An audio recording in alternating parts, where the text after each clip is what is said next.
มาเห็นเลยดีใจโอ้ดีใจแฮงเพราะว่ามันเป็นเดินแล้วมันก็งามขึ้นเบิดชุดนี้แล้วบ้านนี้โดยโอ้ยใหญ่ๆใหญ่คักดีดิมันได้เนาะโอ้โธ่ยางแบบเอ็มระบบคักเลยเนาะคักดีเนาะ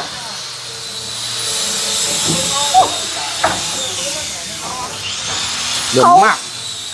น้ำแพงโอ้โหน้องขึ้นมาเบิ่งเนาะเต็มอยู่โดย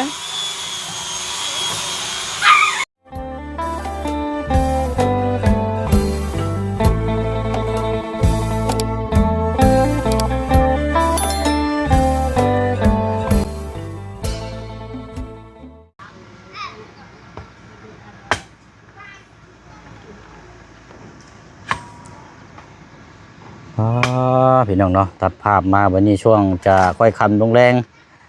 มามือเช้านี่ยังเป็นไม้เป็นตอกจักแม่นยังแม่นยา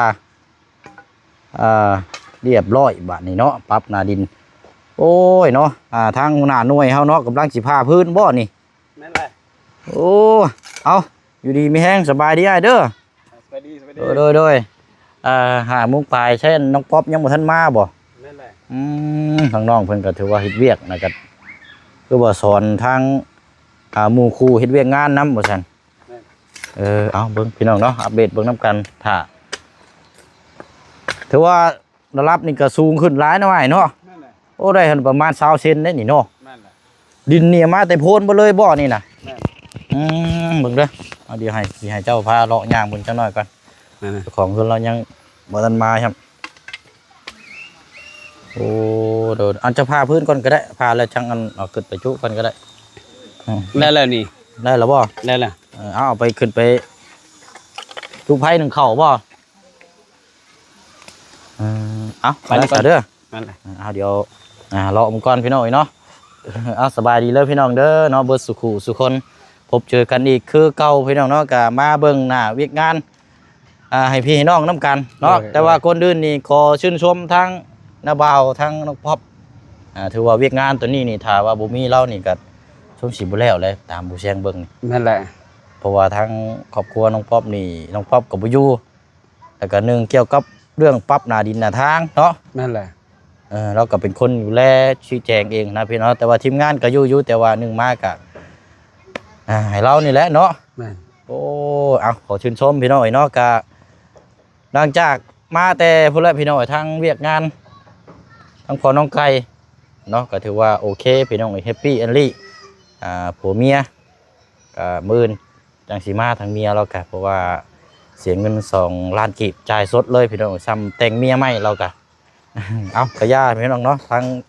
คนน้องไก่เราก็ว่าขอให้ทั้งเป็นครอบเป็นครัวกลับมาคือเก่าเราว่า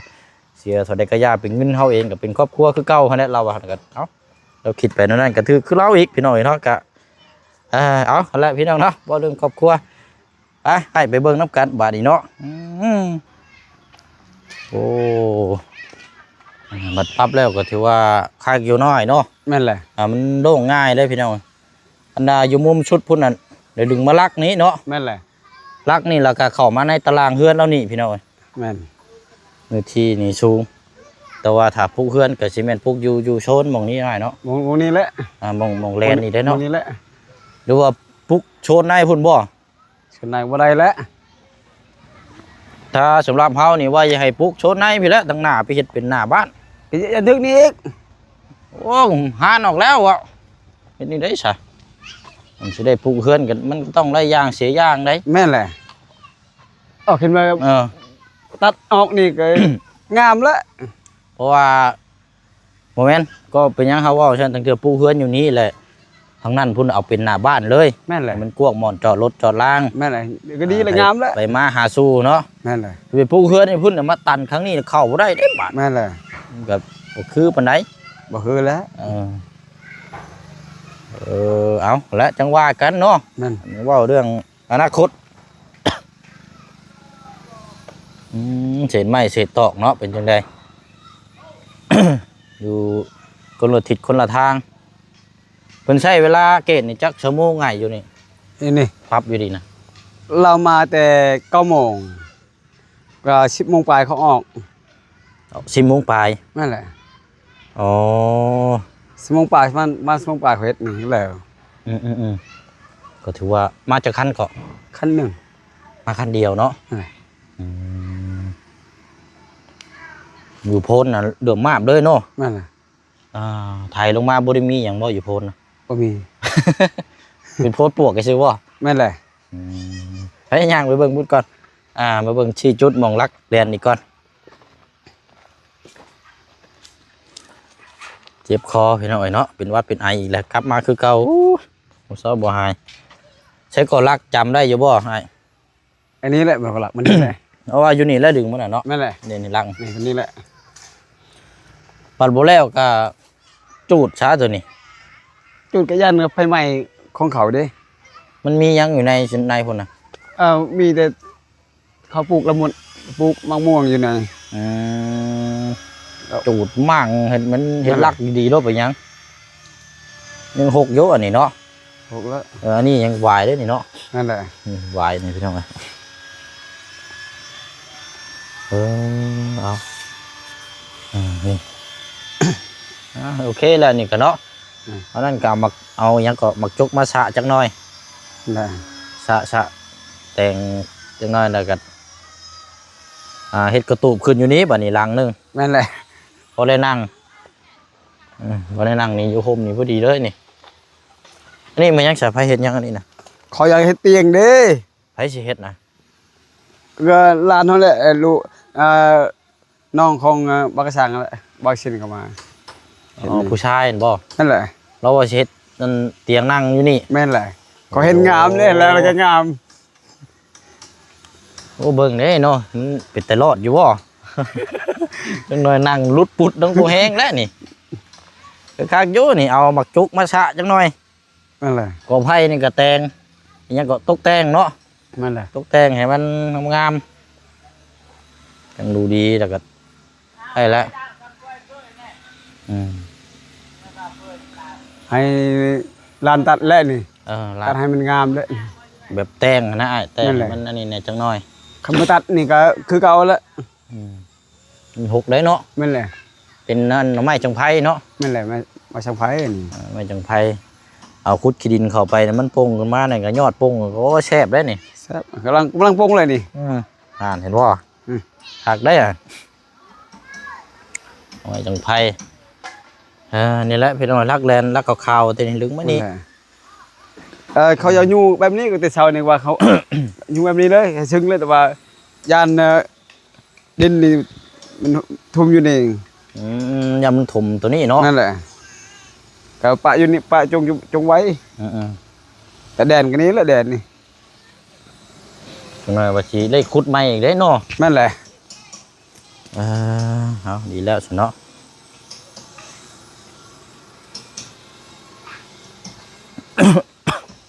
เรียบร้อยแล้วใช่พี่น้อง โอ้ยนี่ก็ดีใจเลยทางพ่อใหญ่จะดีซอยให้ตุกหลานก็ดีแล้วนี่ ซื้อที่ดินนั่นเท่าได้ก็17 ล้าน5 แสนเนาะ แม่นแหละ แล้วก็รวมกับตัวนี้17 8 19 ซื้อที่ดินนี่16 ล้าน5 แสนดินนี่15ค่าในบ้านก็ 16 ล้าน5 แสนเนาะ แม่นแหละ 16กับอันปั๊บนาดินนี่2 ล้าน3 แสน นั่นแหละ เป็น ประมาณ18 19 ล้านแหละ 18 มัน 18 ล้าน9 แสนเนาะ7 แสนบ่ 8 แสน 8 แสนเนาะ แม่นแหละ เอาเกือบ 18 19 ล้านเนาะ นั่นแหละเกือบ19แล้ว รวมทั้งปรับทางนี่วันนี้พี่น้องก็ติดตามเบิ่งน้ำกันบาดนี้เนาะสำหรับทางรุ่นน้ำกันมีแต่เฮือนนั่นแหละบาดนี้พี่น้อง นั่นแหละ พี่นั่นก็เฮือนอันนี้ก็คือว่าแล้วมันก็เฮือนเราอยู่พี่น้องคันบ่บ่อยากต่อเติมก็คือมีแต่ว่าเฮ็ดไม้เนาะ นั่นแหละ เฮ็ดไม้ให้เราเฮือนนี่ก็สิเอาเก้าบ่มันเป็นเก้านี่แหละพอดีพองามอันเฮือนหลังใหญ่ๆนั่นจักต้นก็ได้จักเสานั่นน่ะ โอ้ยตัวใหญ่ๆก็12 เสาเด้ ฮะ 12 เสา ใหญ่ผู้ใด นั่นแหละ พูดเดียวเนาะใหญ่ทุ่มได้ปันสลา แม่น ปันหัวใจโอ้งบบดหลายแล้วนะเริ่มง่ายแล้วโอ้ยังหมูมาอยู่น้องพอบเนาะ นั่น ยันเขามีรถบ่มาอยู่เนาะค่ำนี่เนาะนั่นแหละ 6 โมงเดี๋ยวนี้นี่พี่น้อง 6 โมงแล้ว แต่ว่ามันแต่เว้นมันอยู่ยังอยู่เทิงอยู่ซื่อ จักไปไม่เดียนเด้อช่างโอเคช่างไม่เดียนบ่บ่รัดบ่จู ๆอ่ะย่างเลาะเบิ่งก่อนเนาะระวังน้องป๊อบว่าจังน้อยนักสิมามั้งเนาะ เลย หามึงปาด ดูเยอะ โอ้เศษไม้เนาะทำสิเฮ็ดนี่ลักนี่อยู่นี่มันบ่ให้ลักแดน แม่นแหละนี่แหละแดนนี่ ตัวนี้เนาะจำไว้เด้อสมเจ้าจำเบิ่งช่วยลูกหลานและ แม่นแหละบ่ผิดดอกตะกุก อืม กุ๊กมาตัวนี้แหละ ดึงตัวนี้ไปในพุ่นเลยเนาะ แม่นแหละ อืม อันนี้เขาเดี๋ยวเขาปลูก บางนัดบ่ นั่นแหละอันนี้ก็บางนัดของเฮานี่แหละนี่มักม่วงของเฮาหมดต้นกล้วยของเฮา อืม ดีพี่น้องโอ้ย ดีแล้วคันบ่มีเรานี่ก็คือว่าแล้วพี่น้อง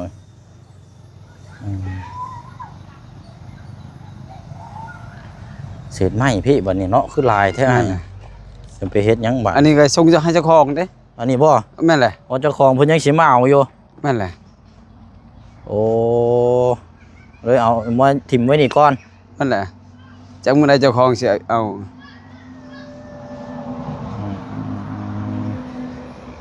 แล้วกระจาดนี่เด้อซะ จันก็เจ้าของให้เจ้าของแล้วคือเก่าแล้ว จักยามใดสิมาเอาว่าติ เมื่อใดเขาจะได้เขาจะเอามันนั้นแหละ ยันว่ามันหลอกแล้วมันถึงไม้บ่มาเอาจักเทื่อเนาะ นั่นแหละ ฮ้อนพี่น้องเอ้ย โอ้ย ฮ้อนทั้งเจ็บคอพุ่นก็คือว่าตกอยู่ได้หากตกบ่แห้งมึงน่ะเนาะ แม่นแหละ ตกแป๊บเดียว โอ้ยวันนี้ก็ ตกบ่ได้แห้งบันไดวันนี้ อืม อันได้ร้านเขามาเลย ไผ น้องปอบ มาแล้วบ่ มาแล้ว เออโอเคซะเนาะเอาแล้วซะเดี๋ยวมาพูดคุยนํกันเป็นนี่ใดเนาะได้ปรับที่ดินที่ทางนี่ดีใจอยู่บ่ เอา เออเนาะเอาหั่นแหละขอบใจหลายๆใช่เด้อ ขอบใจหลายขอให้ร่ำให้รวยเด้อขอพระเจ้าอวยพร โดย ทั้งอายและทั้งทีมงานทั้งผู้ใหญ่ใจดีเด้อบึงแยงนำกัน นั่นแหละเนาะ เลยขอบใจหลาย เราชื่นชมทางนาบ่าวเราพี่น้องเป็นอีกสะพานหนึงเนาะเชื่อมโยงซอยทั้งลูกหลานเรากะเล่นเวียกงานแล้วก็เป็นคนซอยน้ำหมู่บ้านน้ำหัวหน้าหน่วยเนาะหูดมาเลยเนาะเป็นนี่ใดอันนี้เนาะโอ้ยิ้มมาแต่ไกลแท้บาทนี่สามดอันน่ะเดินเตะบานเลยเนาะโดยเอาเนาะอากามาเนาะคือว่าเลิกค่ำแท้เหมือนนี่เนาะเพราะว่าเรื่องเพราะว่าหัวหน้าบ่อยู่งาน เฒ่าแก่บ่อยู่เฮือนเนาะ โดย ดีแล้วล่ะเนาะ โดย เป็นนี่ได้มาเห็นเลย ดีใจ โอ้ ดีใจแฮงเพราะว่ามันเป็นเดินแล้วมันก็งามขึ้น เบิดเท่านี้แล้วบาดนี้ โดย กันว่าอย่าให้มันนั่นเนี่ยก็เอาคาดมาช้างพวกเฉดนี่แหละ โดย กองกันเลยกระจุดอีกรอบนึงโอ้ แม ย น เบิดเท่านั้นบัดนี้นะ โดย งาม งามขึ้น เนาะ โดยเก็บเอามือดีกว่า แล้วเนาะคือว่าไปสอนเวียกไผก่อนจะว่านะ หมู่ให้เพราะว่าเพิ่นยังบ่ฮู้แน่ล่ะทางหัวหน้าหันก็บอกว่า ให้อยู่ก่อนเพราะว่าหัวหน้าบ่อยู่เด้คันหมู่เขาอยู่ผู้เดียวแล้วแบบมันยากแล้วหมู่ข่อยก็ยังบ่ฮู้นำ ก็เลยไปสอนเวียกงานก่อนเนาะ โดย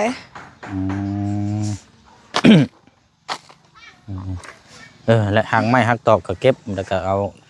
รวมๆไว้แล้วก็จังเอาไปจุด โดย มันก็จะเป็นเบิ่งงามดิโอ้ได้ดินสูงงามแล้วเจ้านี่ ดีใจ ปรับน่ะ โดย ถือว่าขึ้นได้ฮอดเช้าเส้นพุ่นบ่จัก โดย แล้วบานนี้งามอยู่กับเจ้าเฮ็ดก็ถือว่าโอเคอยู่ โดย ก็คันว่าได้ก็สิได้น้ำขี้ดินน้ำโพนเท่านั้นแหละตำมาพี่ โดย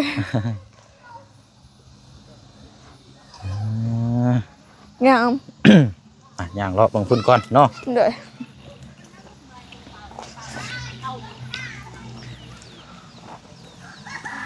โอ้คันว่าดินคันว่ายับฮอดทางพุ่นยังสิกว้างคักเนาะ โดย ดินมองลักนี่ยับออกไปฮอดมองทางมองอันมองกกหยังก่อนตัวนั้นน่ะกกรูลายนี่ โดย ดึงออกมาฮอดพี่ดึงออกมาฮอดพี่แล้วก็ดึงเชิดตารางเฮือนแล้วค่ะมันก็สิโตงามเลยบัดดินก็สิบ่เสียง โดย ประมาณนี้นะพี่น้องอันนี้มันยังดินเอียงอยู่ โดย ชาวคุณชาวอยู่แต่ว่าดินเอียง โดย ถ้าว่าจับจะพุ่นดึงใช่มากกนี่กับมาฮอดมองกกอันน่ะกกรูลายนี่ก็งามเลย โดย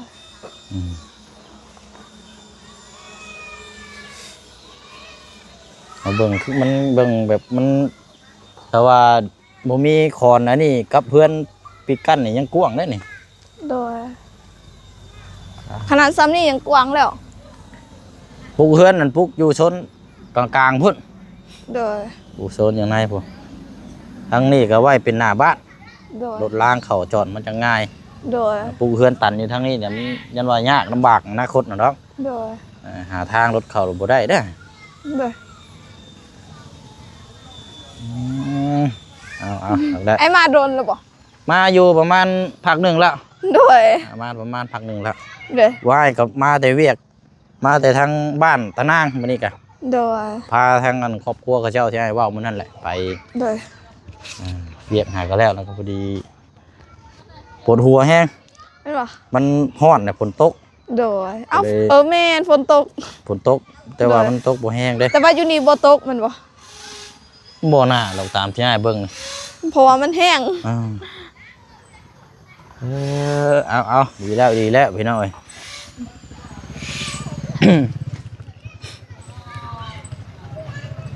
ห้องนาบ่าวเจ้าได้นี่เป็นคนเบิ่งเนาะหนังงานนี่ โด อยู่ ย อืม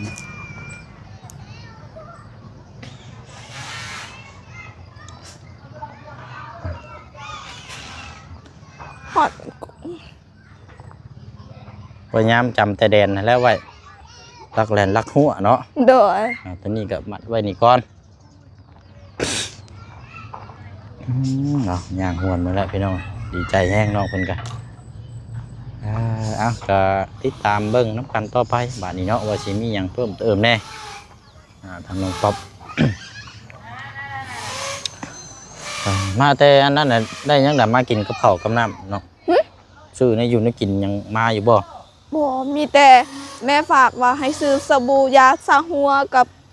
สบู่ใส่สบู่กุ๊ก โดยโอ้เจ็บจมูกลอกซิวลอกซิวรถหนังสีกเนาะโอ้เจ็บไปหน่อย โดย ก็ยังบ่เห็นทีมงานเขามาเนาะ กำลังกินข้าวอยู่ ฮะ กำลังกินข้าวอยู่ กินข้าวอยู่ โดยเห็นทาง กินข้าวยามแรงแท้ เห็นทางบอตูนกับบ่วุ่นวันป่านำกะมีหลายคนอยู่แต่บ่ทันเห็น กินข้าวแล้วจังสิเข้ามา โดย เอาใครอยู่ซะเนาะบ่เสียงเข้ามาก่อน โดย จังสิบ่ได้ทานนี่ จึงสิบ่ได้ถาดน มันจังสิบ่ค่ำมานะพี่น้อง โดยเมื่อคืนนี่ทางลุงเฮิมเปียกเบิดบ่ ตัวแรงเมื่อวานนี่แหละมาถ่ายอยู่แล้วรู้สึกว่าผลเนี่ยนะก็เลยเหยียบเมื่อก่อน มันผลเด้ฝนตก หมานทาง คืนนี่ ลุงเฮิมหมาน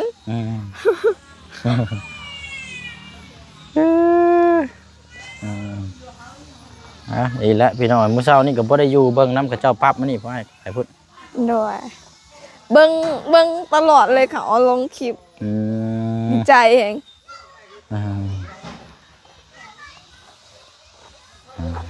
ดีแล้วบัดนี้เนาะให้ โดย เป็นดินที่ค้ำคูนอยู่แล้วก็ โดย ให้โชคมานร่ำรวย ไปมาอยู่ก็ให้มีแต่หงเฮืองเจริญก้าวหน้า โดย ดินงามเลยดินนี่ครับ คือมาเฮือนตัวนี้ออกนี่ถอยลงไปพุ่นยังคักได้นี่ กว้างแห้ง มันกว้างได้แบบป้า โดย โตคักเลยละ โดย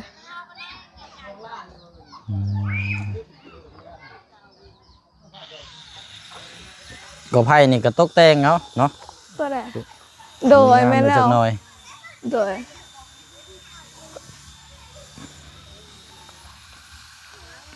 เอาเขาสิเอาเฮ็ดหยังน่ะ จังว่าคือยินทางนาบ่าวเจ้าว่าน้องเจ้าว่าคือว่าสิเราว่าสิเฮ็ดเตียงบ่ โดย คือว่าสิเฮ็ดเตียงนอน โดย เตียงนั่งนี่แหละสักอย่างหนึงนี่แหละ โดย อืม มันห่มดีเด้ โดย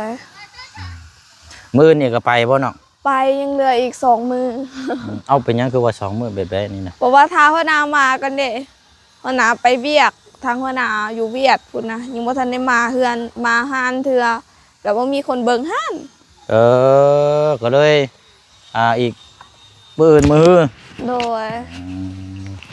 เป็นคนดูแลห้านให้เนาะ โดย ก็ดีแล้วเฮ็ดเวียกนํเพราะว่านี่มันก็เบิดแล้วเนาะถ้าว่ามีเพิ่มเติมก็ว่าหยุดงานแล้วก็จังมาเฮ็ดมาเบิ่งนํกัน โดย ดีแล้วเนาะเอาและเป็นคนขยันสู้งานอดทน ดีแล้วเนาะ โดย มีหยังเพิ่มเติมก็จังติดตามเบิ่งนํทีมงานอีกบัดนี้พี่น้องว่าสิมีหยังทางน้องเพิ่นได้รับข่าวดีหยังแน่ โดย แต่ว่าทางงบก็ว่ายังมีอยู่แต่ว่า ได้ บ่ฮู้ว่าสิแนวทางแบบใดก็ติดตามเบิ่งนํกัน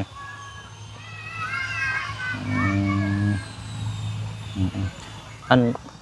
ลูกหลานคือบ่หลายแท้เนาะลูกน้อง อันนั้นเป็นลูกของแบบ ข่อยบ่รู้คือกันแต่ข่อยเอิ้นแม่เพิ่นว่า เป็นยายบ่แม่เฒ่าคือกัน แม่นบ่น่ะ โดยแต่บ้านซะแล้ว มาแต่บ้านซะแล้ว โดยมาลินน้ำหยาค่อย โอเคไปสายยางไปพุ่นก่อนเดี๋ยวไปเอาขนมอยู่ห้ารถอ้ายมาฝากเด็กน้อยก่อน โดยพอดีได้หยังเบิ่งเพื่อนเลย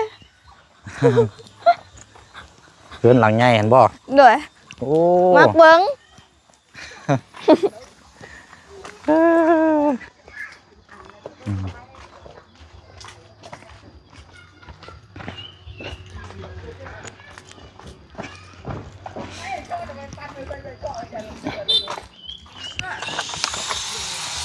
โอ้เร็วเลยเนาะ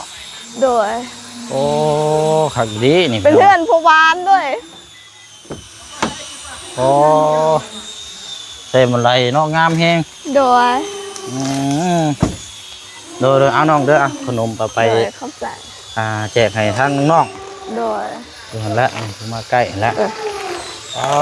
มันอยู่ทางนี้อยู่ฮะโอ้เร็วเลยเนาะจังไรก็ขึ้นได้นี่เนาะ โดย โธ่นี่พี่น้อง โดย กบเนาะลงสีลงอย่างทักเลยนี่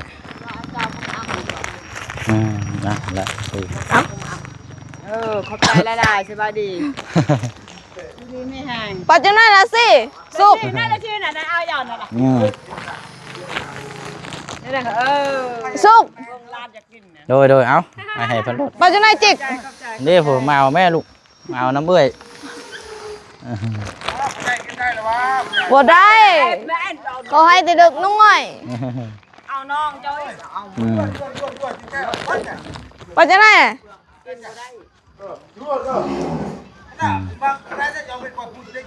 สเต้กินบ่ได้ ผู้น้อยนี่กินผู้ใหญ่กิน ฮันเด เค็มนะจ้าแต่เค็มอ่ะ พูดดีล้อนี่น้องป๊อปพอย่านั้นถามไม้เพิ่นขึ้นไปเบิ่งได้บ่นี่ ขึ้นไปเบิ่งได้บ่ ได้บ่ไปน้องป๊อปขึ้นไปเบิ่งจังหน่อยไป เอาเด้อ เบิ่ง เค็ม ไปโอ้เนาะ ให้น้องกัน นี่คักอยู่ดิ สิบ่ตกเพื่อนบ่ โอ้ยแงกนี่คักอยู่ดิดิมันได้เนาะโอ้โธ่ยางแบบเต็มระบบคักเลยเนาะนี่ โอ้ยคักดีเนาะ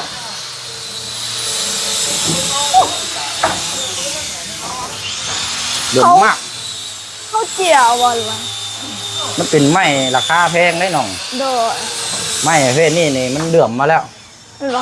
จะไม่พักเลย ลูกห่านเป็นแบบนี้คือกันแต่แบบมัน มันบ่แม่นมันบ่ได้เป็นสีแบบนี้เลยมีแต่ขาว โอ้เนาะขึ้นมาครั้งแรกพี่น้องเนาะเบิ่งก่อน เด้อก ลับไปเบิ่งอยู่หั่นกลับ ว่าเข้าได้พี่น้อง สุก อ๋อโธ่ว่าไงนี่ห้องโล่งเนาะ โดย เป็นห้องโคเลย งาม ได้ทางไปพุ่น เด้อวันนี้เขาอาสิเฮ็ดเป็นเทือนครัวอีก อันนี้ทางขึ้นอันนี้เนาะทางลัดบ่ทางลัดลงอันนี้เนาะ โดยเสียดเป็นเทือนครัวดิ โอ้ต่อลงไปนี้ ต่อ เนาะ ลงไปเฮ็ดเทือนครัว เอานี่พี่น้อง เพื่อนเขาแต่เฮาได้ขึ้นก่อน โอ้เอาน่าจะแล้วอันนี้เนาะ โดย เพราะว่าเดี๋ยวเต้เข้า ทา บ้าน สี ทาสีเนาะ กับใส่ประตูก็เบิดแล้ว มีแต่ทาสีนั่นแหละ โอ้สร้างเป็นเหตุงานเนาะละเอียดทักดอนทิปเลย โดย งาม งามแฮง โอ้น้องคนมาเบิ่งเนาะเต็มอยู่ โดย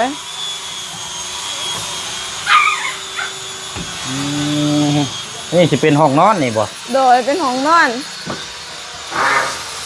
อยู่ว่าท่านก็คือสิเป็นห้องรับแขก แม่นเนาะ โดย เอาจะเฮา ไป แบบนี้ละขอบใจละลายเด้อ ขอบใจเด้อ ยินขึ้นมาเอาฮับโชคฮับลาบน้ำเพื่อนเราก่อนพี่น้องเลย เด้อ ใหญ่แห้งรอทุ่มเลยมันใหญ่แห้งอุ๊บได้อยู่ประมาณหน้าเม็ดเศร้านี่ เด้อ ใหญ่แห้งอีดีเอา โอ้คิดว่าสีเมาอยู่เพื่อนมาถาก่อนไหวแท้ เนาะใหญ่พี่น้องเนาะงาม